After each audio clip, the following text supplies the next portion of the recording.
മേഘ, നമ്മുടെ നേഴ്സുമാർ അവരുടെ അവകാശത്തിനായി ഇപ്പോൾ തെരുവിൽ ഇറങ്ങിയിരിക്കുകയാണ്. അവരുടെ മിനിമം വേതനം ഉയർത്തണമെന്നും അല്ലെങ്കിൽ അവർക്ക് തൊഴിലിൻ്റെ സംരക്ഷണം നൽകണമെന്നും ആവശ്യപ്പെട്ടാണ് നേഴ്സസ് അസോസിയേഷൻ ഇപ്പോൾ സമരം നടത്തുന്നത്. എന്ത് തോന്നുന്നു നേഴ്സുമാരുടെ സമരത്തെക്കുറിച്ച്? ന്യായമായ ആവശ്യമാണ്. ഇപ്പോൾ സ്വകാര്യ മേഖലയാണെങ്കിലും സർക്കാർ മേഖലയാണെങ്കിലും ഈ പറഞ്ഞ നഴ്സുമാർക്കും ഡോക്ടർമാർക്കും ആവശ്യത്തിൽ ഇപ്പോൾ നൽകുന്നതിൽ കൂടുതൽ പരിഗണനയും ഒക്കെ നൽകേണ്ട ഒരു ആവശ്യകതയാണുള്ളത്. കാരണം അവർ ചെയ്യുന്നത് ചെറിയൊരു ഡ്യൂട്ടി അല്ല. ഒരു ജീവൻ രക്ഷിക്കാൻ കഴിയുക എന്ന് പറയുന്നത് നോർമലായിട്ടുള്ള മനുഷ്യർക്ക് ചെയ്യാൻ പറ്റുന്ന കാര്യമല്ലല്ലോ. അത് അത്രയും പഠനം ആവശ്യമാണ്, എക്സ്പീരിയൻസ് ആവശ്യമാണ്. അപ്പോൾ അത്രയും ക്രൂഷ്യൽ ആയിട്ടുള്ള ഒരു ജോലി ചെയ്യുന്നവർക്ക് അതിൻ്റെതായ വേതനം കൊടുക്കണം. വേതനം മാത്രമല്ല, അവരുടെ ഡ്യൂട്ടി ടൈമിൽ ഒരു പരിഗണന ഉണ്ടാകണം. ഈ പറയുന്ന പോലെ ഇപ്പോൾ UK പോലുള്ള രാജ്യങ്ങളിലൊക്കെ എൻ്റെ ഒരു ഫ്രണ്ട് ഒരു മെഡിക്കൽ സംബന്ധമായിട്ടൊരു ജോലിക്ക് UK ഇപ്പോൾ ജോലി ചെയ്യാണ്. അദ്ദേഹം അവിടെ പോകുമ്പോൾ ആഴ്ചയിൽ ഇത്ര മണിക്കൂർ മാത്രം ജോലി ചെയ്താൽ മതി. ഇപ്പോൾ ഒരു ദിവസം ഇത്ര പേഷ്യൻസിനെ മാത്രം അറ്റൻഡ് ചെയ്താൽ മതി. അതിൽ കൂടുതൽ അറ്റൻഡ് ചെയ്യുകയാണെങ്കിൽ അവരുടെ എഫിഷ്യൻസി കുറയുകയാണെന്നാണ് ഗവൺമെന്റ് കണക്കാക്കുന്നത്. അപ്പോൾ അതുപോലുള്ള കാര്യങ്ങൾ നടപ്പാക്കണം. ഇപ്പോൾ തൃശ്ശൂരിലെ പ്രൈവറ്റ് നഴ്സുമാർ സമരം ചെയ്യുന്നത് അവർക്ക് മിനിമം വേതനം എന്ന് പറയുന്നത് 40,000 രൂപയാക്കി കൊടുക്കണം എന്നുള്ളതാണ്.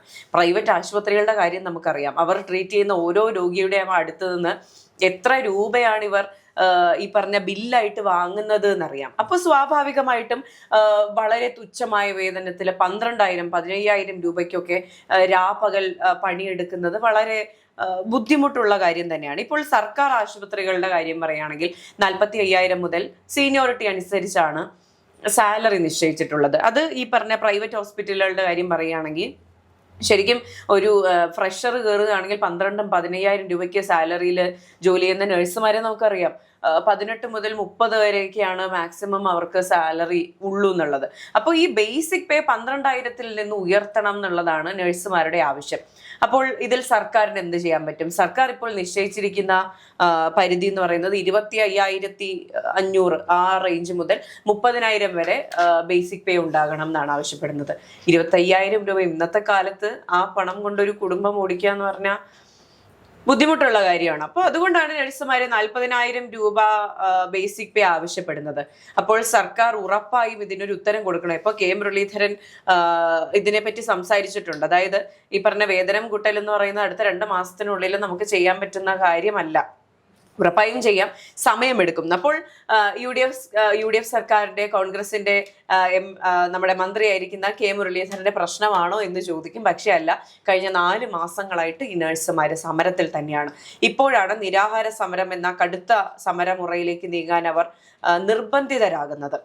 മാനേജ്മെന്റ് ചെവി കൊള്ളുന്നില്ല, മാനേജ്മെന്റ് അതിനെ മൈൻഡ് ചെയ്യുന്നില്ല. അല്ലെങ്കിൽ അവർ വന്ന് സാലറി കൂട്ടിത്തരാം, അത് ചെയ്യാം, ഇത് ചെയ്യാം എന്ന് വാക്കാൽ പറയുന്നതല്ലാതെ രേഖാമൂലം ഒരു ഉറപ്പും നൽകിയിട്ടില്ല. അപ്പൊ സ്വാഭാവികമായിട്ടും അവർക്കത് വിശ്വാസത്തിലെടുക്കാൻ ബുദ്ധിമുട്ടായിരിക്കും. കാരണം ഇപ്പൊ ഇവർ സമരത്തിന് ഇറങ്ങുന്നതിന് മുന്നേ ഉറപ്പായിട്ടും മാനേജ്മെന്റുമായിട്ട് പലതവണ ചർച്ച ചെയ്തിട്ടുണ്ടാകും, ഞങ്ങൾക്ക് സാലറി കൂട്ടിത്തരണം എന്നുള്ള കാര്യത്തിനെ പറ്റി.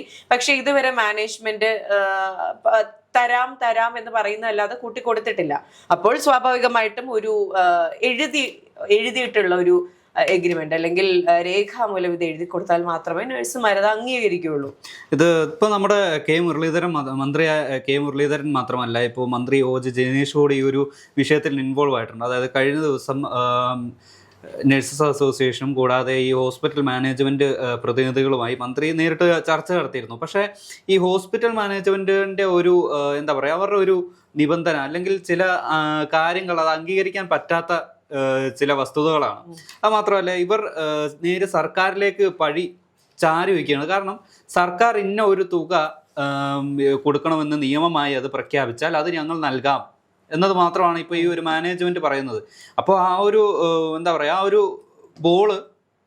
ബോള് നേരെ സർക്കാരിൻ്റെ കയ്യിലായി. ഇനി ആ സർക്കാർ അത് ഗോൾ അടിച്ചാൽ അത് നിയമമാവും.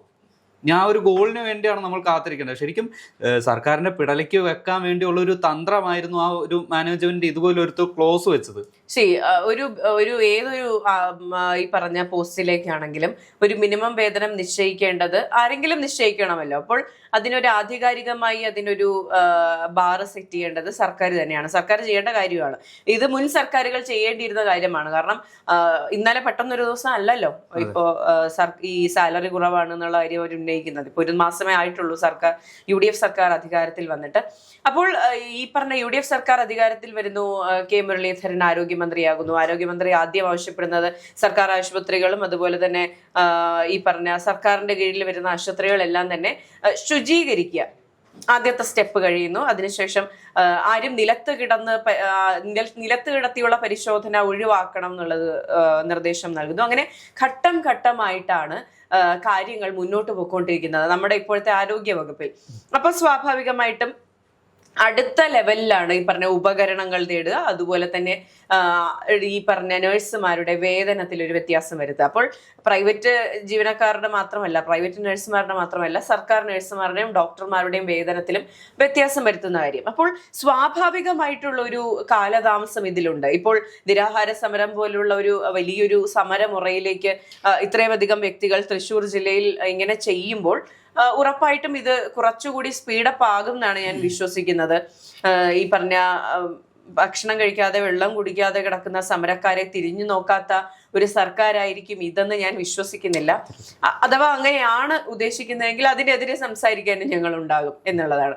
അപ്പോൾ എന്തായാലും അതിനൊരു സമയം കൊടുക്കുക.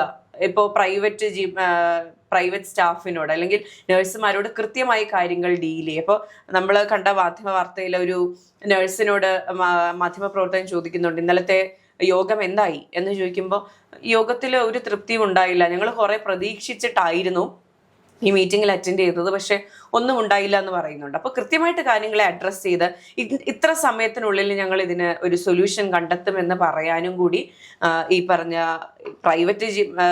പ്രൈവറ്റ് മാനേജ്മെന്റും അതുപോലെ തന്നെ സർക്കാരും തയ്യാറാകണം. ഇപ്പൊ പ്രൈവറ്റ് മാനേജ്മെന്റുകളിൽ ഒന്ന് ആലോചിച്ച് നോക്കൂ, ഈ എത്രയോ പണമാണ് അവർ വാങ്ങുന്നത്, എത്രയോ പണമാണ് ഈ രോഗികളിൽ നിന്ന് ഈടാക്കുന്നത്. മാത്രമല്ല ഇപ്പൊ ഈ ഒരു പ്രോഫിറ്റ് ഉപയോഗിച്ചാണ് ഹോസ്പിറ്റലിലെ മറ്റു റെനോവേഷൻ വർക്കുകളും കൂടുതൽ ഹോസ്പിറ്റലിൽ അവർ അറ്റാച്ച് ചെയ്ത് മറ്റു ബ്രാഞ്ചുകൾ നിർമ്മിക്കുന്നതിന്റെ ഇതിന്റെ ഒരു ഭാഗം പോലെ ഇതുപോലെ നഴ്സുമാർക്ക് ഒരു സാലറി ഹൈക്ക് നൽകാൻ, പക്ഷെ അത് അവരത് തയ്യാറാകുന്നില്ല. പിന്നെ ഗവൺമെന്റ് ഒഫീഷ്യൽസ് ആണെങ്കിലും അതുപോലെ തന്നെ പ്രൈവറ്റ് സ്ഥാപനങ്ങളിലാണെങ്കിലും മനസ്സിലാക്കേണ്ട ഒരു കാര്യം എന്ന് പറയുന്നത്, ഈ സ്റ്റാഫിന്റെ വെൽബീയിങ് കാര്യമായിട്ട് തന്നെ നോക്കുന്നുണ്ടെങ്കിൽ എഫക്റ്റീവ്നെസ് അതുപോലെ തന്നെ പ്രൊഡക്ടിവിറ്റി കാര്യമായി തന്നെ വർദ്ധിക്കും.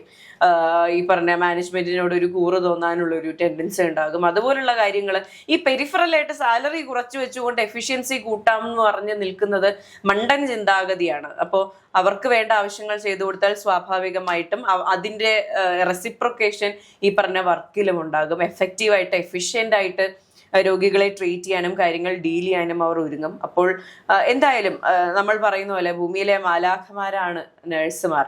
അപ്പോൾ അവർക്ക് വേണ്ടത് കൃത്യമായി കൊടുക്കണം. ഇപ്പൊ ലോകത്തെ ഏത് രാജ്യത്ത് പോയാലും മലയാളി നഴ്സുമാർക്ക് എന്നും ഡിമാൻഡ് ഉണ്ട്. കാരണം that's how they deal with people. അപ്പോ അതിന്റെയൊക്കെ ഒരു ബെനിഫിറ്റ് എപ്പോഴും സ്വന്തം ജീവൻ കൂടി പണയം വെച്ചാണ് ഇവർ ഈ ഒരു മേഖലയിൽ ഇവർ പ്രവർത്തിക്കുന്നത്. അപ്പൊ അതിൻ്റെതായിട്ടുള്ള ഒരു ന്യായമായ ഒരു വേതനം ഇവർ അർഹിക്കുന്നുണ്ട്. അത് നിങ്ങളുടെ ദയയല്ല, അത് അവരുടെ അവകാശമാണ്.